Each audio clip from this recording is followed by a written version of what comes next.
Today's journey begins as I cross the street towards Dadaocheng Wharf, one of Taipei's most scenic riverside spots. The road is alive with motorbikes streaming past, a classic Taipei scene. Dadaocheng Wharf was once a major trading port in the 1800s, famous for tea exports that helped put Taiwan on the map today. I make a right turn towards a small bridge that crosses a narrow waterway. People sit along the rails, enjoying the breeze and slow afternoon sun. A calm, glassy river reflects the sky as a few boats rest quietly on the dock. It's close to 5:30 p.m. The golden hour glow just begins to settle in. I pass by a group of students rehearsing, heading towards the waterfront stalls where visitors grab snacks and enjoy the riverfront. Here you can find tom yum goong, tofu pudding, fried chicken and snacks, oysters on a half shell, cocktails, and many more things. There are plenty of choices depending on your mood.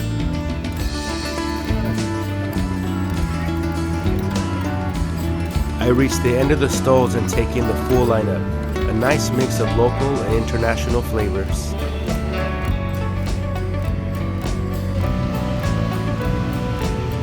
I step into the nearby Riverside Park, following the path towards a small temple.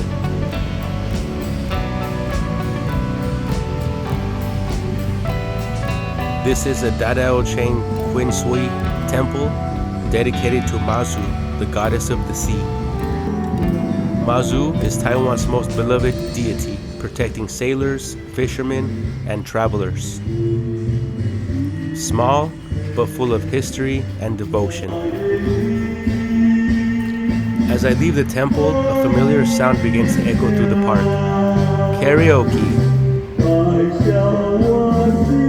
A man sings slowly and passionately on a small court with plastic chairs, his only audience a woman, perhaps a partner and a cyclist taking a break.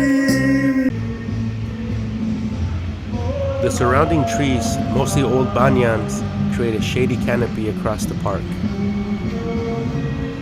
Then a curious Shiba Inu awaits patiently beside a drop leash, maybe holding a spot for its owner. Another area is set up with dozens of chairs for the evening karaoke singers.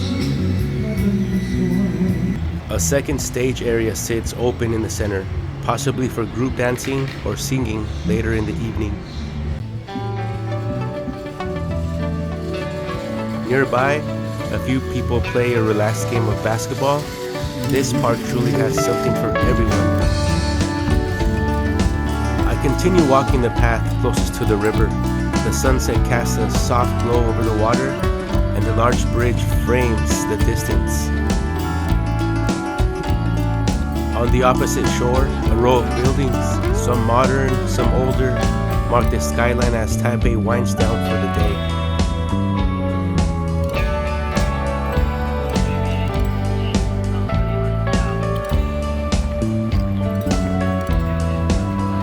The students from earlier are now performing their full piece, harmonizing, moving in unison, and stomping rhythms on the ground. Their voices echo beautifully across the wall.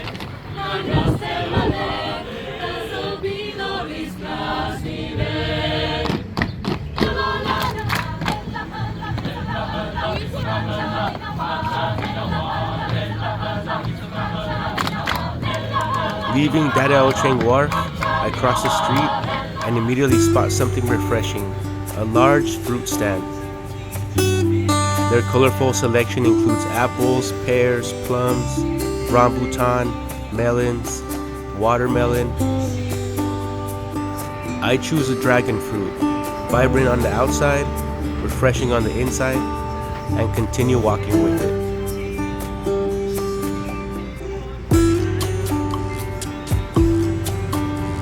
Soon, I arrive at the Ningxia night market, one of Taipei's most beloved traditional markets.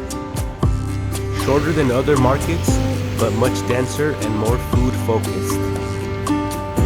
This is famous for oyster omelets, taro balls, and braised snacks. I walk towards the center aisle.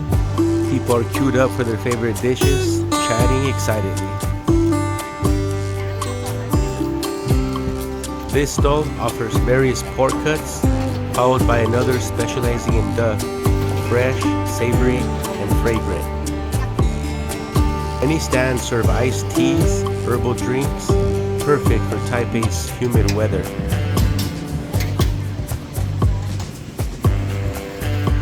One stall even sells candied strawberries and cherry tomatoes, a classic snack coated in a crunchy sugar shell.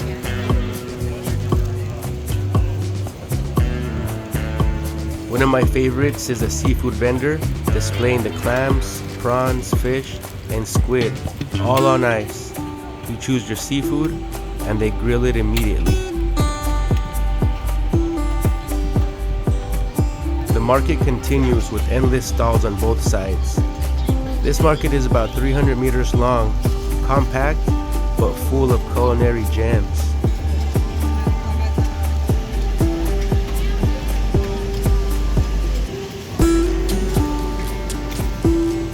The vendor here fries stuffed squid, crispy, golden, and irresistible.